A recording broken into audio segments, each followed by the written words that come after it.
Welcome to Bhanu gardening. Hi, আমি নেহা। বলেছিলাম না শীতের গাছের জন্য মাটি তৈরি করতে। টবের পুরনো মাটিগুলো শুকোতে দিয়েছিলাম ছাদে। হঠাৎ দেখি এক বিপত্তি, আকাশ জুড়ে কালো মেঘ। ব্যাস অমনি চিন্তা বেড়ে গেল, যত তাড়াতাড়ি সম্ভব মাটিগুলো ভেঙে চেলে নিতে হবে। একাই এত কিছু সম্ভব হতো না, তাই ছাদে অনেকেরই সাহায্য পেলাম। গাছের পাতা, নোংরা, শুকনো ডাল সব আমি আলাদা করে নিচ্ছি, আর মা ওগুলোকে আলাদা ভাবে রাখছিল। বাগানের মাটি কত নরম দেখো। দেখতে দেখতে অনেকটাই হয়ে গেল, অনেক কাজই কমপ্লিট। মাটিগুলো চেলে নেওয়ার পর কত ঝুরঝুরে হয়ে গেছে। গাছ লাগানোর জন্য একদম পারফেক্ট। অনেক জোরে দমকা বাতাস হতে শুরু করেছে।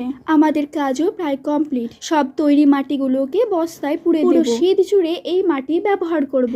একটা সুন্দর বাগান তৈরি করতে তার পিছনে অনেক পরিশ্রম ও সময় দিতে হয়। বাগান টিপস এবং এরকম বাগানের গল্প পেতে ভানু গার্ডেনিং কে সাবস্ক্রাইব করুন। আজ এতটাই, দেখা হবে নেক্সট ভিডিওতে।